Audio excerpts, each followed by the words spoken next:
मन के बंधन से बड़ा इस संसार में कोई दूसरा बंधन नहीं है।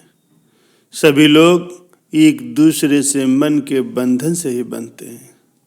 मनुष्य का मन सदैव उसे भटकाता रहता है। वास्तव में देखा जाए तो वही उसके बंधन और फिर मोक्ष का कारण भी बनता है। अच्छा बुरा, सुख या दुख, लाभ और हानि, ये विचार मनुष्य को बंधन की ओर ले जाते हैं। वो हर एक कार्य में अपना लाभ चाहता है। उसके लिए फिर उसे किसी भी प्रकार का कृत्य ही क्यों न करना पड़े। संसार के रिश्ते नाते किसी को रस्सी से नहीं बांधते, सब एक दूसरे से मन के द्वारा ही बंधे हुए हैं। प्यारे सज्जनों, हम मन के बंधन से बचें। किसी चीज का अनुसरण करने से पहले ये हम देख लें कि उसमें कितनी सच्चाई है। एक बार ऊँटों का एक सौदागर एक काफिला लेकर के माल बेचने के लिए दूसरे देश में जा रहा था। रास्ते में रात घिरने पर उसने किसी उचित ठिकाने पर विश्राम करने की सोची। किसी ने उसको बताया कि पास में ही एक सराय है जहां वो रात गुजार सकता है। उस सौदागर का काफिला उस सराय की ओर चल पड़ा। जल्द ही उन्हें वो सराय भी मिल गई। वो अंदर गया। सराय के मालिक से रात में ठहरने की उसने इजाजत मांगी। सराय का मालिक उन्हें ठहराने के लिए तैयार हो गया। वहां पर उस सौदागर को सोने के लिए चारपाई दी गई, जिस पर वो आराम से लेट गया। उसने पास में ही अपने ऊँटों को बांधने के लिए सोचा।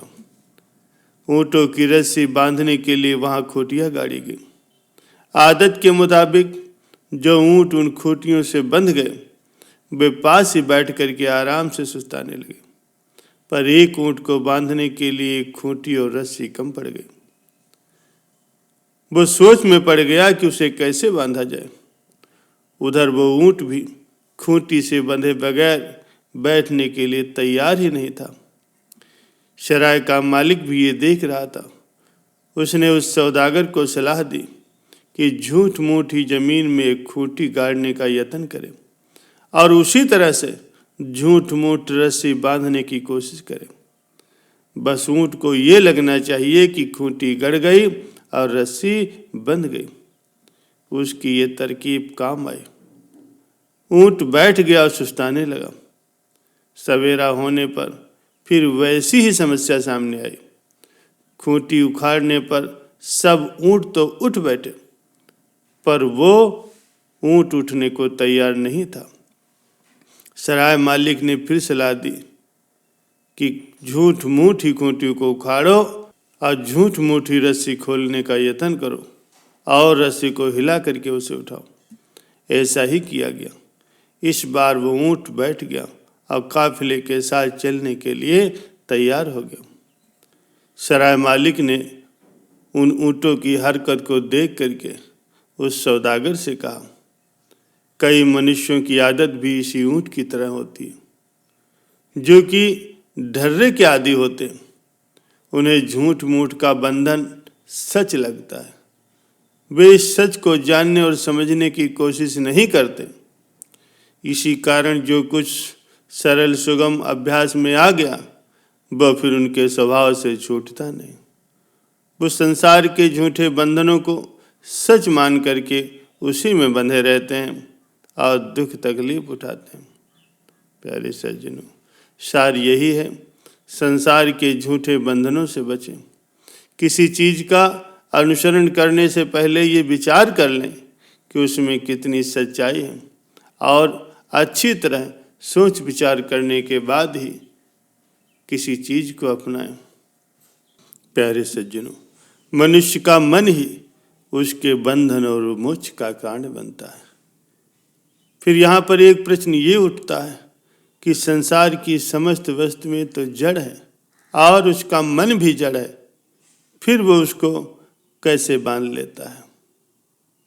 प्यारे सज्जनों, जड़ वस्तुएं होकर भी वो हमें बांध लेती हैं, पर वो हमें बांधने में पूरी तरह से स्वतंत्र नहीं है। यदि हम बंधना चाहें तो ही वो हमको बांध सकती, और यदि हम नहीं बंधना चाहें तो नहीं बांध सकती। जैसे एक उदाहरण है, एक व्यक्ति ठंड के मौसम में सो रहा था। सुबह उठने का समय हो गया, वो उठ नहीं रहा था, तो उसके घर के किसी दूसरे व्यक्ति ने कहा, उठो भाई, क्या बात है, आज काम पे नहीं जाना? तो वो कहने लगा, मैं क्या करूं, मैं तो उठना चाहता हूं, पर ये रजाई मुझे नहीं छोड़ती। प्यारे सज्जनों, अब बताइए, रजाई नहीं छोड़ती या वो रजाई को नहीं छोड़ रहा? और बोलता क्या है कि ये रजाई मुझे नहीं छोड़ रही। ठीक इसी तरह से मन सीधा साधा बंधन का कारण नहीं है, न मन सीधा साधा मोक्ष का कारण है। बंधन और मोक्ष का कारण तो ये स्वयं जीवात्मा। जीवात्मा अगर मोक्ष में जाना चाहे तो मन उसको मोक्ष में ले जाने के लिए पूरा सहयोग देगा, और जीवात्मा अगर बंधन में ही रहना चाहती है और वो मोक्ष में जाना ही नहीं चाहती, तो फिर मन उसको बंधन में डाल देगा। इसमें मन का कोई दोष नहीं।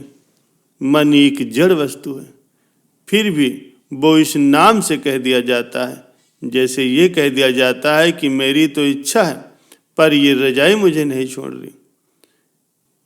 प्यारे सज्जनों, मन का संचालन तो आत्मा के अधीन है। आत्मा चाहेगा तो मन से बंधन और मोक्ष दोनों ही प्राप्त कर सकता है।